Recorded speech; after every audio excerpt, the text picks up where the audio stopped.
Hello बच्चों, आपका हमारे यूट्यूब चैनल आइडियल देव क्लासेस में स्वागत है। देखिए बच्चों, आज हम 8th ग्रेड अभ्यास पुस्तिका सामाजिक विज्ञान कक्षा 6वीं में इस वीडियो में आपके लिए लेके आए हैं अध्याय 7। यह बुक आपको बच्चों राज शिक्षा केंद्र द्वारा दी गई है। आपकी परीक्षा में इसी 8th ग्रेड अभ्यास पुस्तिका से ही प्रश्न पूछे जाएंगे, इसलिए आप इसी पुस्तक से परीक्षा की तैयारी कीजिए और हमारे वीडियो को ज़रूर देखिए। देखते हैं अध्याय 7। अध्याय 7 का क्या नाम है? अशोक एक अनोखा सम्राट जिसने युद्ध का त्याग किया।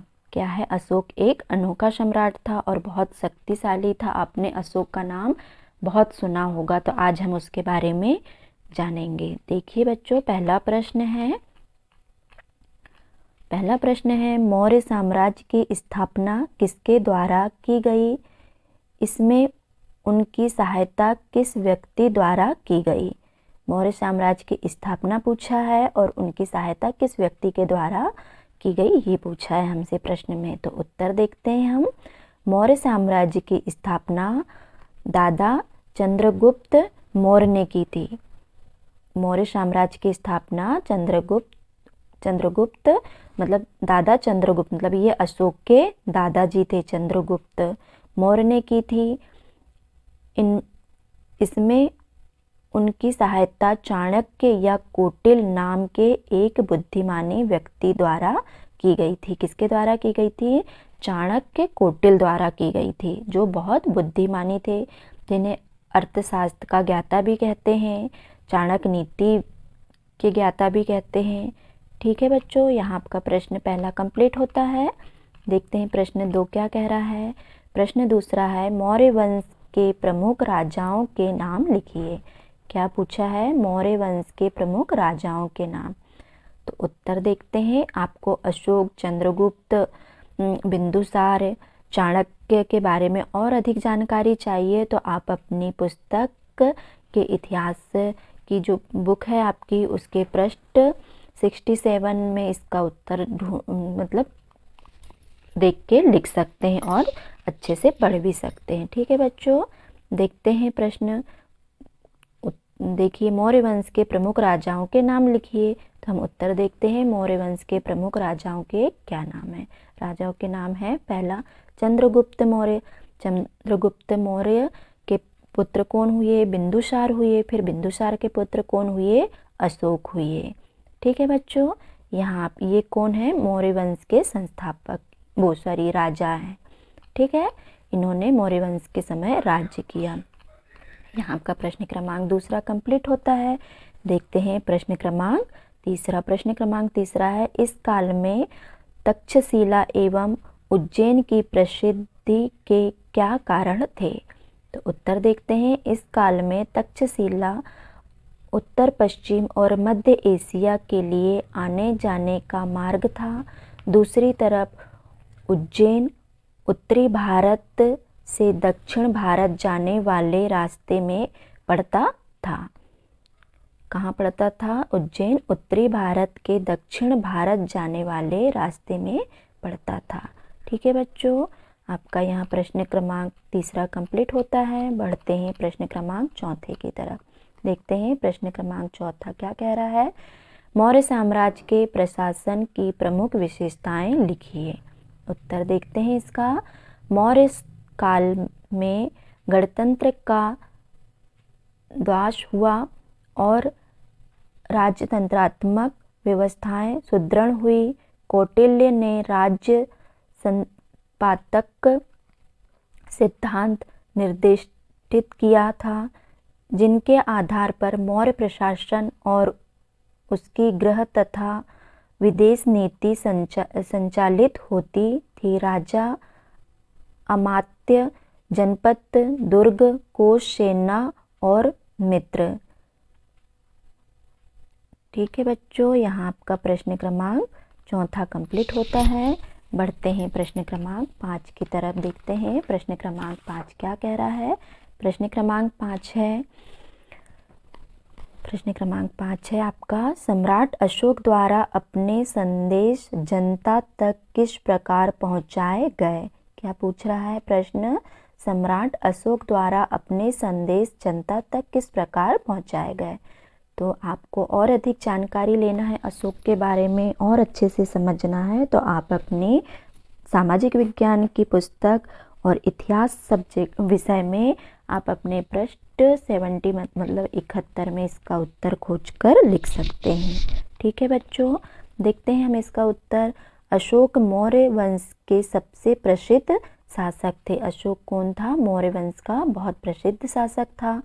वह ऐसे पहले शासक थे जिन्होंने अभिलेखों द्वारा जनता तक अपने संदेश पहुंचाने की कोशिश करी। काहे के द्वारा? अभिलेखों द्वारा जनता तक अपने संदेश पहुंचाने की कोशिश की। अशोक के ज़्यादातर अभिलेख प्राकृत भाषा और ब्राह्मी लिपि में हैं। ज़्यादातर अभिलेख प्राकृत भाषा और ब्राह्मी लिपि में मिलते हैं। ठीक है बच्चों, यहाँ आपका प्रश्न क्रमांक 5 कंप्लीट होता है। बढ़ते हैं प्रश्न क्रमांक 6 की तरफ। देखिए प्रश्न क्रमांक 6 क्या कह रहा है, सम्राट अशोक ने किस युद्ध के बाद युद्ध न करने का निर्णय लिया और क्यों। उत्तर देखते हैं इसका कि उनने क्यों निर्णय लिया कि मैं अभी युद्ध नहीं करूँगा।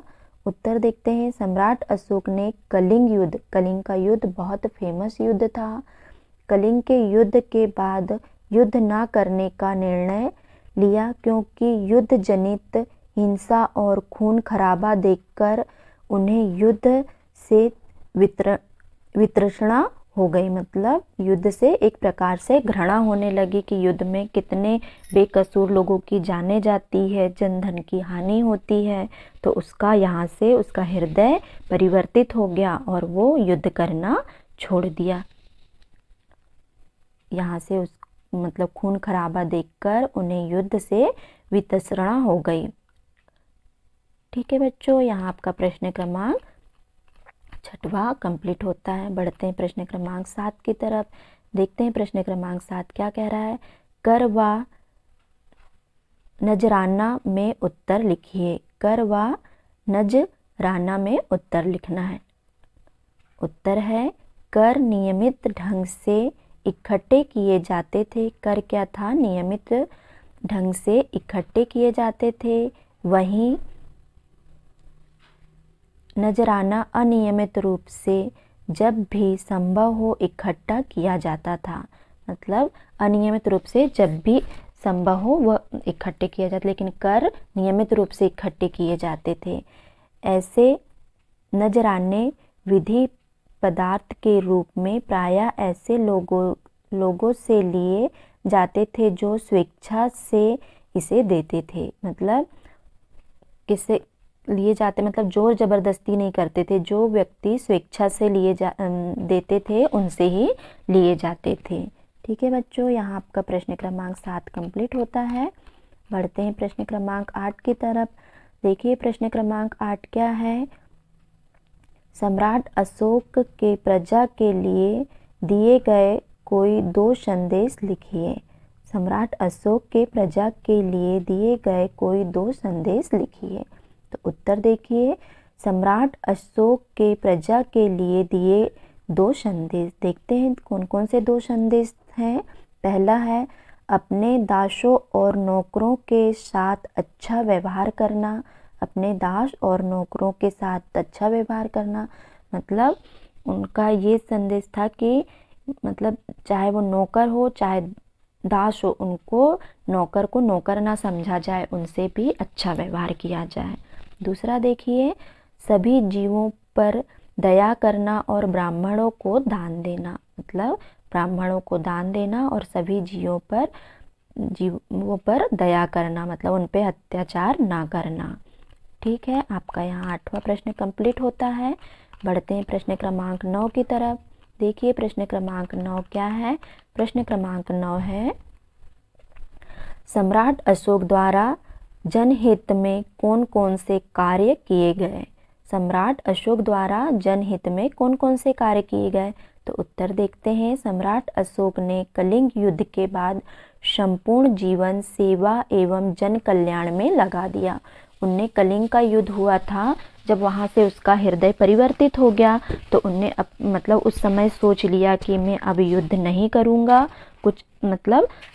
कुछ आगे अच्छा करना है। तो उसने मतलब, और बच्चों आपको पता है कलिंग का युद्ध 261 ईस्वी में हुआ था, अशोक और कलिंग के बीच में। ठीक है, तो उस समय उसका हृदय परिवर्तन, क्योंकि उस समय बहुत जनधन बेकसूरों की जाने गई थी, जनधन की हानि हुई थी, तो वहाँ से उसका हृदय परिवर्तित हो गया और उसने युद्ध करना छोड़ दिया और उसने सोच लिया कि जीवन सेवा एवं जन कल्याण में लगाया।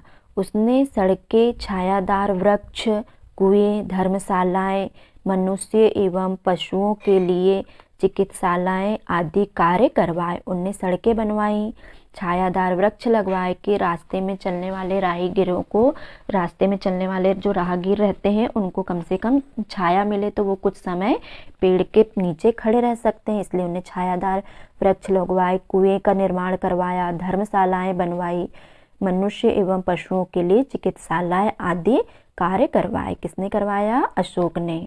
ठीक है बच्चों, यहाँ आपका प्रश्न क्रमांक 9 कंप्लीट हुआ। देखते हैं प्रश्न क्रमांक 10। प्रश्न क्रमांक 10 है, दिए गए रेखा मानचित्र में निम्नांकित को दर्शाएं। क्या है? दिए गए रेखा मानचित्र में निम्नांकित को दर्शाना। तो यहाँ मानचित्र दिया है तो हमें यहाँ दर्शाना है। देखते हैं मानचित्र में हमें भरने के लिए क्या क्या दिया है। कलिंग, लुम्बिनी, पाटलिपुत्र, सारनाथ, उज्जैन, तक्षशिला, सांची, गिरनार व कौशाम्बी। देखिए ये मानचित्र है, यहाँ हमें ये जो दिए हुए हैं उन्हें हमें यहाँ दर्शाना है कि कौन सी स्थान कहाँ पर है। ये देखिए, तो देखते हैं हम आगे मानचित्र में। ये कलिंग दिया हुआ है, ये कलिंग। तो कलिंग वर्तमान में कहाँ है? उड़ीसा राज्य में। यहाँ उड़ीसा, ये उड़ीसा राज्य का क्षेत्र है, तो कलिंग कहाँ है? उड़ीसा राज्य में स्थित है। ठीक है बच्चों, देखिए दूसरा क्या पूछा है आपसे, और उड़ीसा राज्य में है, और ये वर्तमान में कलिंग कहाँ है? उड़ीसा राज्य में स्थित है। और 261 ईसा पूर्व में अशोक के द्वारा कलिंग युद्ध यहीं लड़ा गया था। ठीक है, उसके बाद उसने युद्ध की जगह थम विजय की। ठीक है बच्चों, यहाँ पर अब देखते हैं दूसरा क्या पूछा है आपसे। लुम्बिनी, ये लुम्बी, तो ये कहाँ है? ये आपको ये पता है ये क्षेत्र कौन सा है? आपने पढ़ा होगा, ये नेपाल का क्षेत्र है ये। ठीक है, नेपाल का क्षेत्र है यहाँ पर, तो लुम्बिनी भी नेपाल में आएगा। तो देखते हैं इसके बारे में कुछ जानने की कोशिश करते हैं। भगवान बुद्ध का जन्म स्थल है। क्या है ये? लुम्बिनी भगवान बुद्ध का जन्म स्थल है, और ये वर्तमान में नेपाल में स्थित है ना। देखते हैं अब तीसरा क्या पूछा है आपसे। पाटलिपुत्र। क्या पूछा है? पाटलिपुत्र। तो पाटलिपुत्र मौर्य साम्राज्य की राजधानी थी, जिसका वर्तमान नाम पटना है, और वह बिहार की राजधानी है। यहाँ पटना है, ये अभी मतलब पाटलिपुत्र का नाम बदल के क्या कर दिया गया? पटना, और जो अभी वर्तमान में बिहार की राजधानी कहलाती है। ठीक है, अब देखते हैं चौथा क्या पूछा है। सारनाथ। ये देखिए सारनाथ, तो सारनाथ वर्तमान में उत्तर प्रदेश के वाराणसी जिले में स्थित है। यहाँ उत्तर प्रदेश है, ये मध्य प्रदेश आएगा यहाँ बीच में, है ना। तो ये सारनाथ उत्तर प्रदेश में है ये, तो वर्तमान में ये उत्तर प्रदेश के वाराणसी जिले में स्थित है। इसी स्थान पर गौतम बुद्ध ने अपना पहला उपदेश दिया था। ठीक है बच्चों, अब क्या पूछा है देखते हैं आगे आपसे पूछा है उज्जैन। तो आप उज्जैन का नाम तो सभी ने सुना होगा, बहुत प्रसिद्ध देव स्थल है, बहुत से लोग जाते हैं यहाँ पर, है ना। तो उज्जैन ये मध्य प्रदेश है, यहाँ पर, यहाँ मध्य प्रदेश है, तो ये उज्जैन है। उज्जैन मध्य प्रदेश के क्षिप्रा नदी के तट पर स्थित है। ये उज्जैन कहाँ है? क्षिप्रा नदी के तट पर स्थित है, और यहाँ महाकालेश्वर मंदिर भी स्थित है, जो बहुत प्रसिद्ध मंदिर है। ठीक है, देखते हैं अब अगला आपसे क्या पूछा गया है। तक्षशिला विश्वविद्यालय, यहाँ पर क्या है बच्चों? ये पाकिस्तान है, इधर आगे अफगानिस्तान आ जाएगा। ये देखिए पाकिस्तान का क्षेत्र है, तो तक्षशिला कहाँ स्थित है? पाकिस्तान में, वर्तमान में पाकिस्तान में स्थित है ये। और मौर्य साम्राज्य में उत्तरी प्रांत की राजधानी वह प्रसिद्ध शिक्षा स्थल भी है और चंद्रगुप्त मौर्य ने यहीं शिक्षा प्राप्त करी थी। चंद्रगुप्त मौर्य ने कहाँ पर शिक्षा प्राप्त करी थी? तक्षशिला में। ठीक है, आपको यहाँ तक समझ आया होगा बच्चों। देखते हैं आगे, अब क्या पूछ रहा है आगे आपसे पूछा है सांची के बारे में पूछा है। ये देखिए, ये सांची, तो ये मध्य प्रदेश के रायसेन जिले में है। ये यहाँ अपना ये क्षेत्र मध्य प्रदेश में आएगा ना, तो ये कहाँ है? रायसेन जिले में स्थित है। ठीक है, और यहाँ सांची के स्तूप बहुत प्रसिद्ध है, तो अशोक द्वारा निर्मित प्रसिद्ध सांची स्तूप यहीं स्थित है। ठीक है, यहाँ अब देखते हैं आपसे आगे क्या पूछा है। आगे पूछा है आपसे गिरनार पूछा है, तो ये क्षेत्र कौन सा आएगा? ये गुजरात क्षेत्र है, ये गुजरात है, ये है ना। तो यहाँ गा से अपन याद रख सकते हैं, गिरनार तो कहाँ है? गुजरात में। ठीक है, वर्तमान में ये गुजरात राज्य में स्थित है। ठीक है, अब देखते हैं आपसे आगे क्या पूछा है। पूछा है आपसे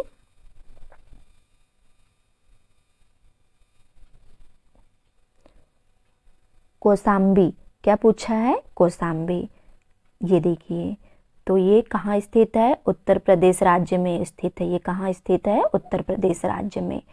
और अशोक के समय का यहाँ एक शिलालेख मिलता है। अशोक के समय का यहाँ पर एक प्रसिद्ध शिलालेख भी मिलता है। कहाँ मिलता है?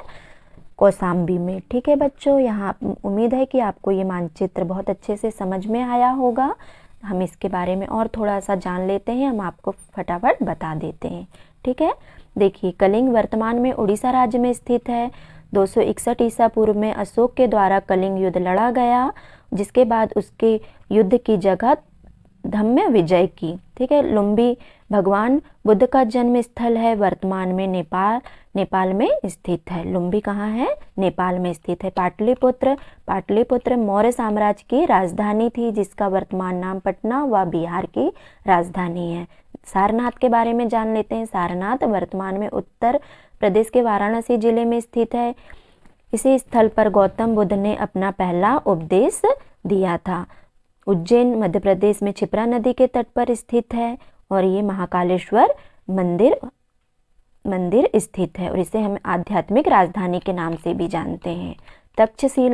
तक्षशिला वर्तमान में पाकिस्तान में स्थित है। मौर्य साम्राज्य के उत्तरी प्रांत की राजधानी है। वह प्रसिद्ध शिक्षा स्थल है, जहाँ पर चंद्रगुप्त मौर्य ने यहीं शिक्षा प्राप्त करी थी। सांची मध्य प्रदेश के रायसेन जिले में है। अशोक द्वारा निर्मित प्रसिद्ध सांची स्तूप यहीं मिलते हैं हमें।